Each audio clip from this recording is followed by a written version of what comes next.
I got a silly little pea brain. I'm doing my best.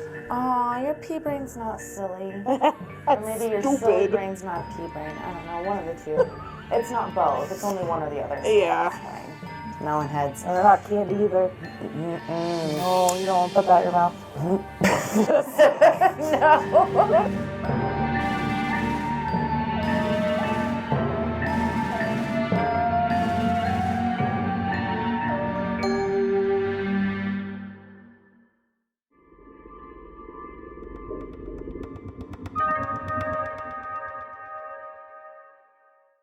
Hi, Misfits. I'm Melinda. I'm Hannah. And today we are going to tell you multiple stories about cryptids. Ooh, spooky. Love cryptids. I'm repping my favorite one right now, Mr. Mothman. Can't remember the brand. It's Wicked something. It's wicked cool. Wicked cool threads. Clothing guys. I don't know, but yeah, I know. Love Mothman, love Bigfoot, love all those guys. Yes. Those spooky, kind of mysterious guys. Yes, definitely. And obviously there's lots of controversy on cryptids, on whether they're real or not real. Mm-hmm. But I will tell you, some of these, to me, are 100% real. Oh, yeah. 100% real. Mm-hmm. But I won't skip ahead to anything.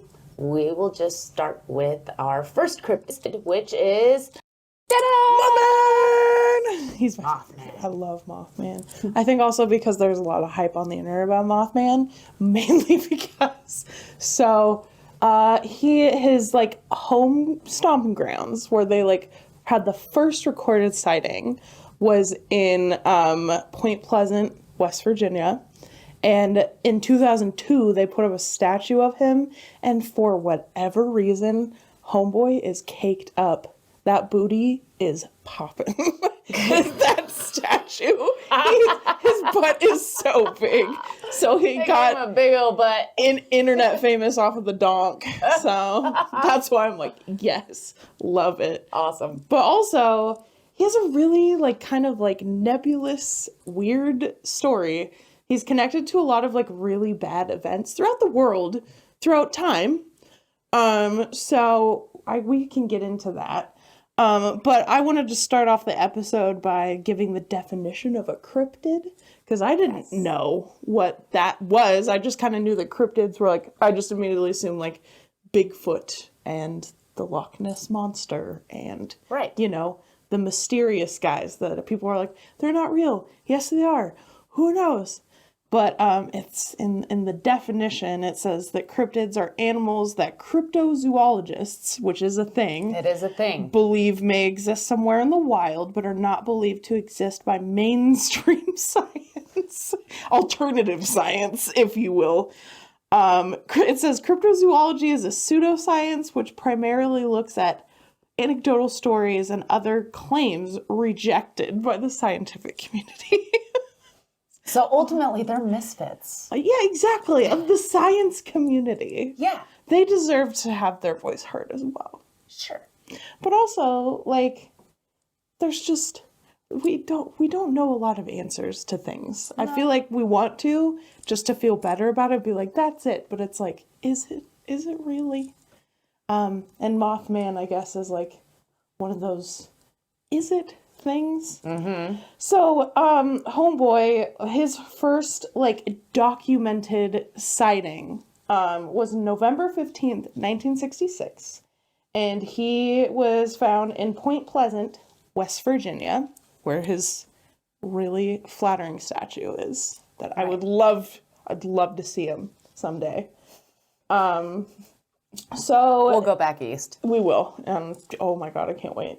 So there is, so his first sighting, documented, like, in writing, was by two couples, and they were just, like, out and about, you know, doing what young kids do, causing trouble. Oot and a boot. Little mischief. Ruckus. Yeah.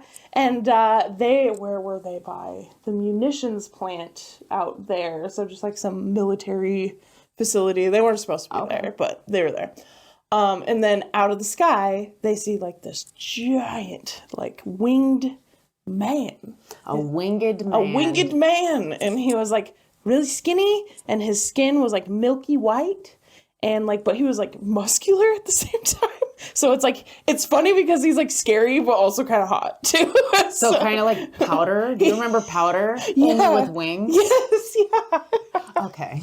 So that's pretty much it. And they said that his wingspan's like 7 feet wide, and he's like 7 feet tall. So big guy. And the main distinguishing factor amongst like all of the claims are like he's huge, massive wings, and like just the most giant glowing red eyes.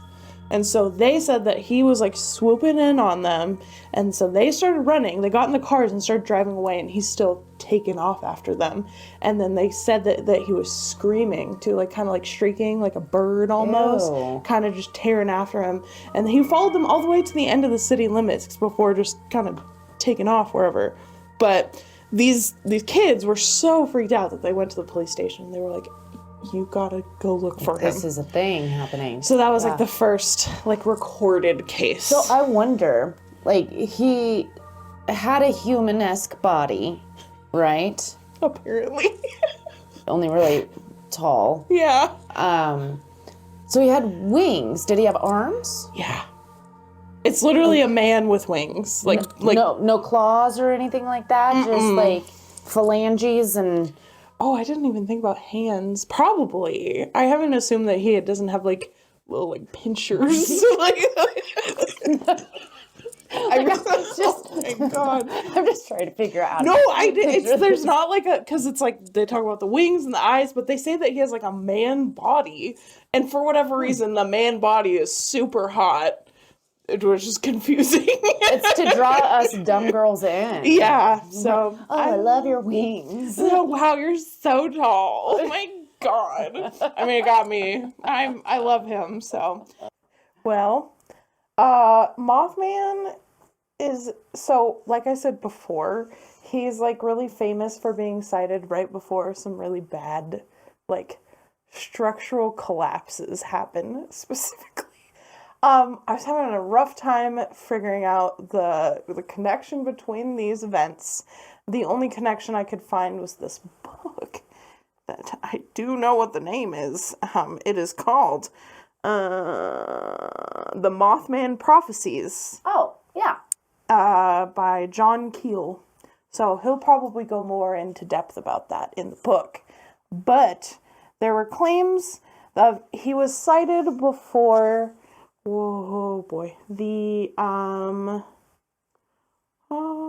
major structural damage of the Silver Bridge collapse, and that was in 1970. And that was just a major commuter bridge in like Ohio, and it just collapsed, which was not great because there was like rush hour. Ton of people on that bridge, some casualties, but like a lot of damage. And there were just like claims to be like sightings of him just kind of flying around. There wasn't anything about like him like sitting on the bridge and then it collapsed or anything like that. It was just like he was around and then it collapsed. So anytime he's like around, like a coincidence. That's what's gonna happen. Mothman's around. The other one that I was just dying about, I was just so wild. So in 1999, Moscow, in what, how did we pronounce that? Volgodinsk. Volgodinsk. I'm so sorry. We slaughtered that. It was terrible. Volgodinsk. In those areas, so there were 4 apartment buildings that were like bombed, exploded completely. Like the structural integrity of the buildings were gone. It was a huge deal. Like there was like a domestic issue, which like then led to the Second Chechen War. But that's also, there was a Mothman sighting, like, right around that area in Moscow, like, 30 years later, after the bridge collapse. So, I don't know how the two are correlated, other than the fact that there was, like... Destruction and a Mothman sighting. But I think it says in the book, The Mothman Prophecies by John Keel. I think it says that in the book. Hopefully it ties, but those were two of the incidents that they said that he was at, and I'm like, that is just so wild. They're so very, very different. Yeah, I mean, coincidental though, for sure. I mean, to say the least, anyway. Yeah. And so it's kind of like a real big mystery as to like who is the Mothman? Who is the know? Mothman? Is there Is a he a Mothman man? or is there Mothmen? Is he a Mothman? Is he a moth? Some people say that he's more of like a bird. Because there's also... So is his face human, or does he have... No, is he beakish? he's got a moth... So he has the glowing red eyes. Like, Yeah. it's like two right. glowing red eyes. So I'm assuming that it's more bug-like. In the statue, it's like a moth head on a man body. Yeah, it's real sexy. Yeah, okay, so I'm trying to picture this show you an moth image head on a man's body. Like, I can get behind half goat, half man. Yeah, because half it's like horse, man, half man. but like a half insect. But yeah, the whole like I said insect Mothman. face is kind of throwing me for a loop. Having a hard time picturing. Yeah, that one. So when you like say it out loud, it seems a little less believable. I would say that's a statue. Okay. Oh yeah. So his face is totally. It's like moth, insect-esque. Yeah. Interesting. But there's other, like the one Look on him my up. sweatshirt. Oops, sorry, just totally touched my mic. I don't know if you can see. It's just like a little creature. Like Yeah. that. It seemed like a little more like. That looks more like a bat. Yeah. And I think that's originally what it was. I will put in an image of what people, like, that's the picture of him flying. Oh. Like, So he definitely resembles like the guy from Jeepers Creepers. Totally, yeah, we were talking about that. Love that movie. So scary. Second one's so scary. I love Jeepers oh Creepers. My God. Where'd you get those peepers? Love it. From the devil. Yeah. And that's kind of the debate, right? Of like, who is this guy? Where's his origin story? No one really knows. I'm trying to find He just like where- appeared one day in Just 1960. appeared. So there's like 66. He could be an alien. He could be a supernatural manifestation. He's kind of been claimed as a cryptid just because he's like moth and man. You know? Yeah. Part human, part not human. Sure. What I think is the theory, because of the time frame of the first sighting in the 1960s, I think he's a GMO soldier gone haywire. Because in World War II, when we were like looking this up, I couldn't stop thinking of like Project Overlord, where the Nazis were like trying to make like super soldiers, like genetically modify them to just be like just hulked out. Yeah. So I think that maybe we were trying to do that too, and it didn't go very good. And we messed up. Yeah. We And messed then they up were when we like- got Mothman. So either he might have escaped, or they were just kind of like, I guess we'll just let him go. Like, it wasn't quite kryptonite, but something got him. Some got him. But I didn't look into like if he's been seen. Oh no, that's not true. I think I said in 2016. Yeah, 2016 there was a photo uploaded onto WCHS TV, which is like some news network, on Route 2 in Mason County, which I'm assuming is in West Virginia. I did not specify that. But yeah, that's kind of like 2016, I think, was like one of the last. It's pretty recent, though. It is still pretty recent, so maybe he was just kind of hunkered down, you know, during quarantine and all that. He was socially distancing. He was social distancing because he didn't want to get the Rona. No. Because then he couldn't do all of his publicity. He probably couldn't fly very well. He'd be pretty sick. Yeah, he had a little bit of a cold. Yeah. But no, what I loved about doing this research was just that it's just such a hodgepodge of like whatever people think he is. Yeah. there's like pictures of something that does look like a Mothman, you know, flying in the sky. Those were awfully big wings with legs. Exactly, but Yep. who knows? Yeah, we'll definitely have those pictures so you guys can enjoy them as Yeah, well. let us know what you think too. Yeah, absolutely. So then what? Now we're talking about melon heads. Okay, melon heads.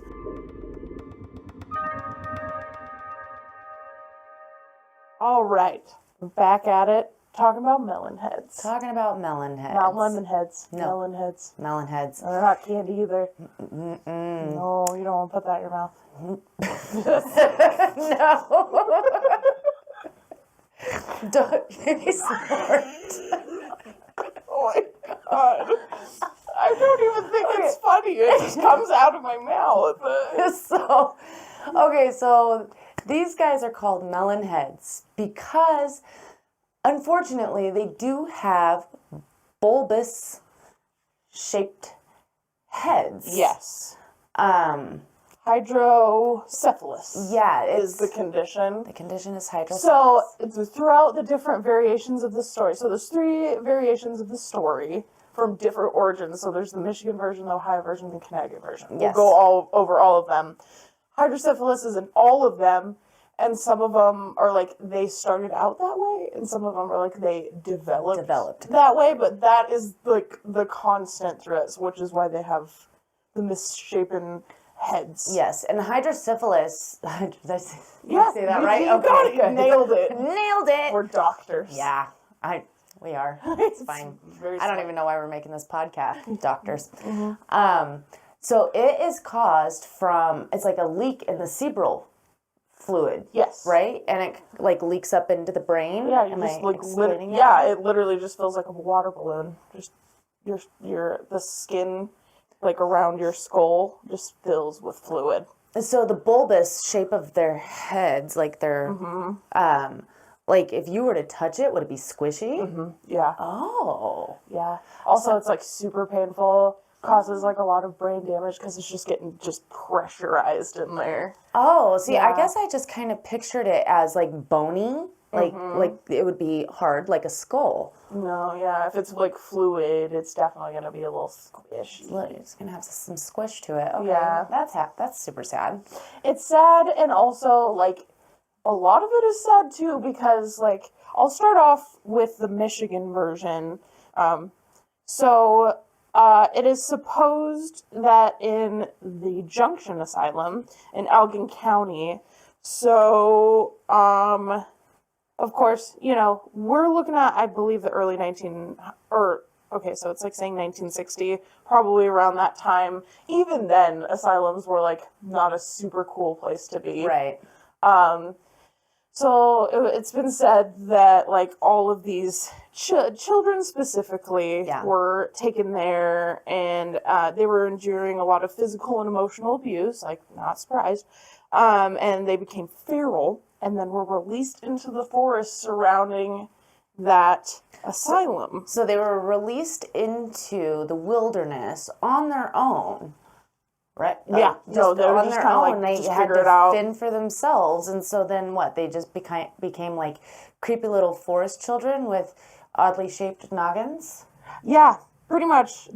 So it's like you got to watch out for them because they'll like attack you because they're feral and crazy. Yeah. But yeah, I think it was just like they just released them because like when you have, it's kind of like the same thing when you have a brain tumor and it pushes up against your frontal lobe, like you go kind of like Hulk mode because it makes you angry because your front of your brain affects your emotions. Yeah. So it's like if that's getting pushed on or like there's lack of blood flow to it, it's like it doesn't make you very nice. It kind of makes you a little unhinged. A little cranky. Yeah. So okay. They were, probably having a hell of a time.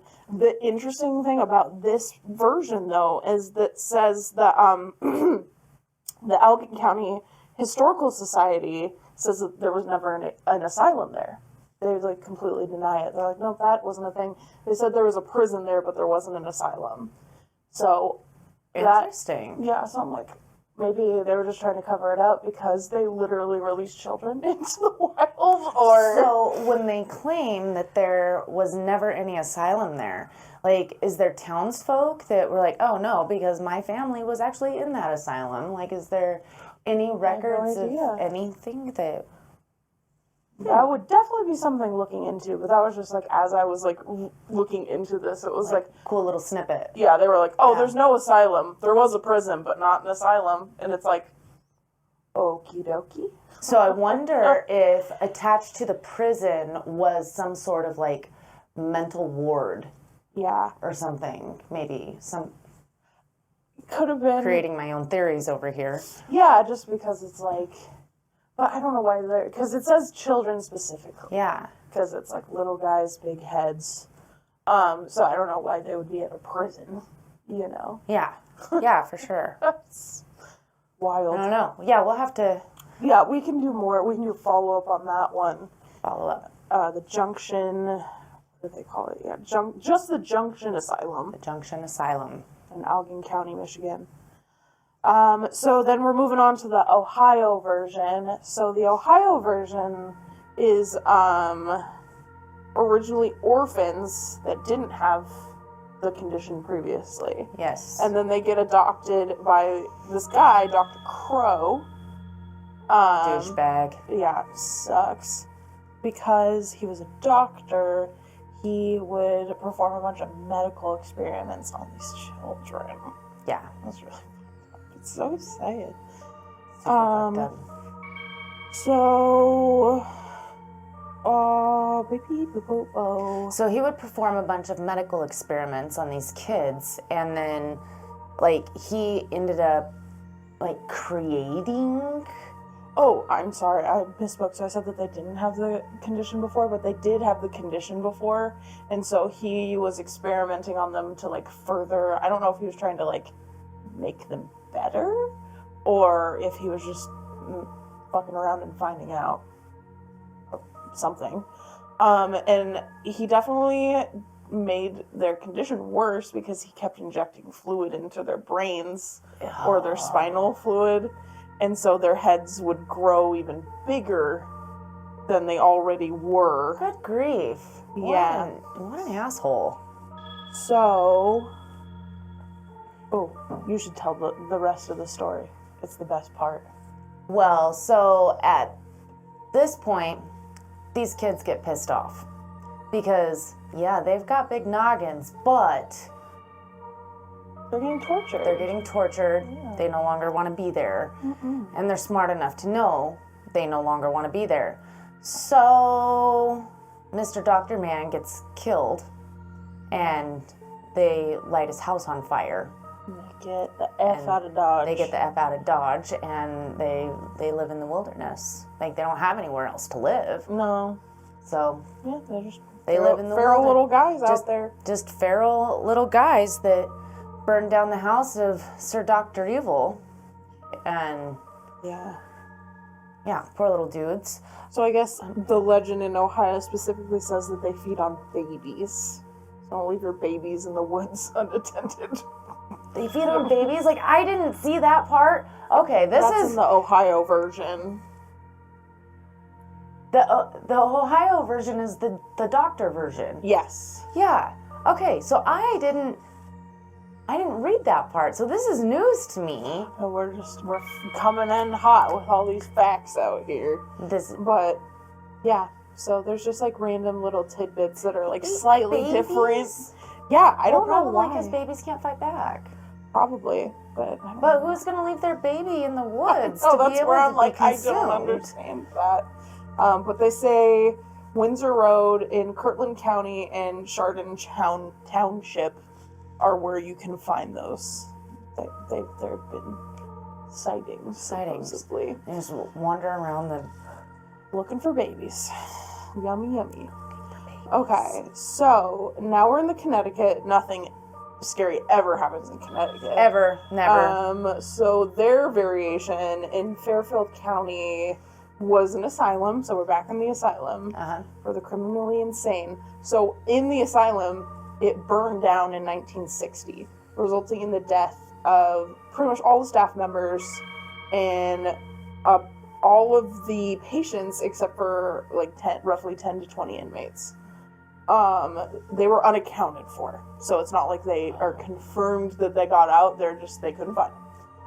So it's like the legend has it that the result of them resorting to cannibalism in order to survive the harsh winters of the region and due to inbreeding, which caused them to develop hydrocephalus.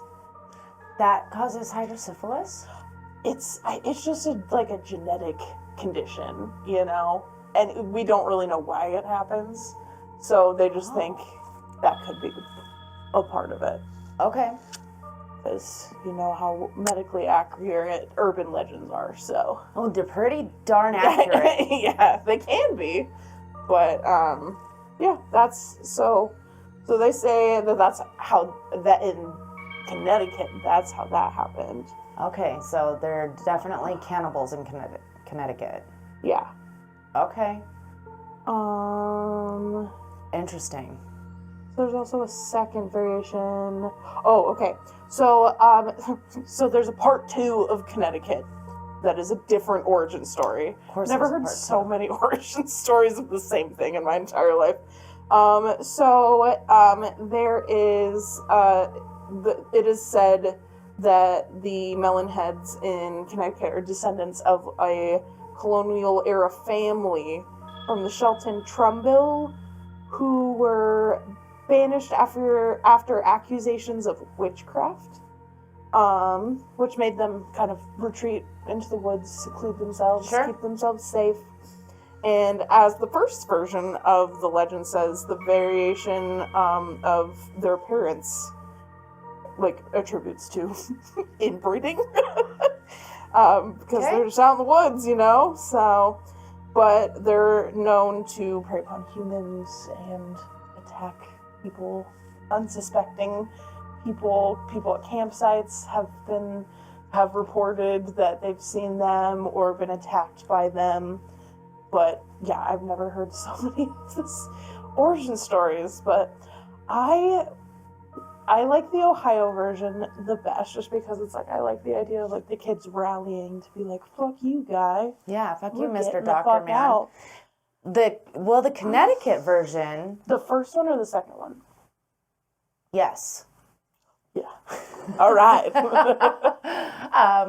But probably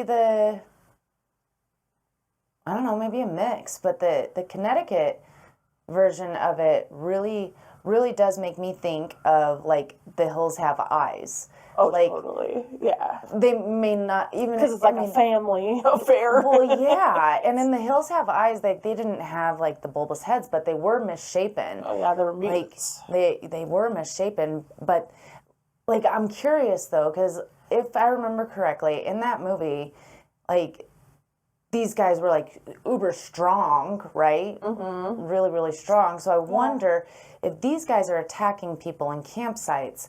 Like, I wonder if they do kind of have that extra human strength a little bit, or if they're like really easy to trip and knock over and be like, "Bitch, be gone."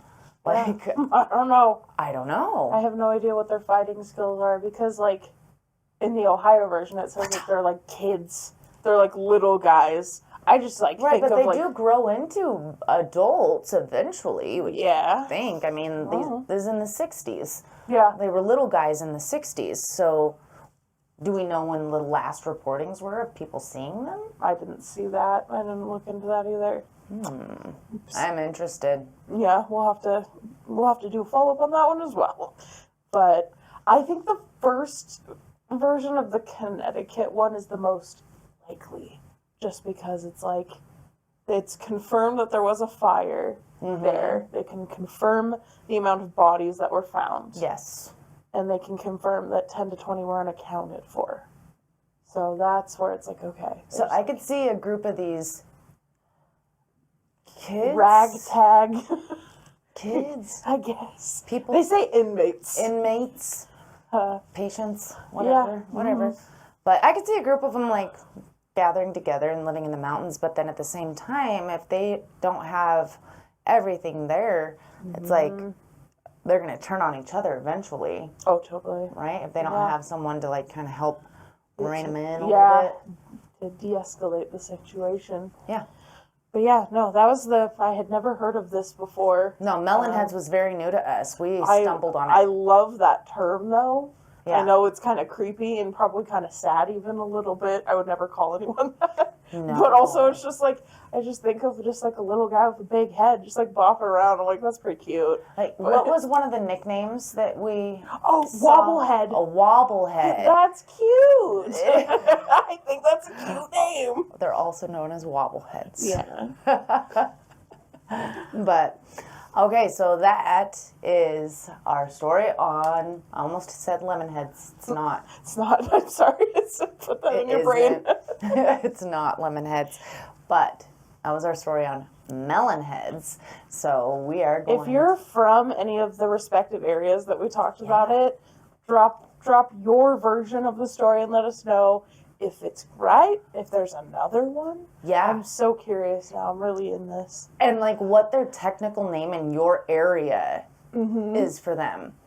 Like I'm curious to know like how many different names they have. Like, does everybody know them as melonheads or bobbleheads? Wobbleheads. Wobbleheads? Like, yeah, let us know. Let us know any info that you might know or have on these guys. On these little guys? Yeah. And so now we move on to Sasquatch.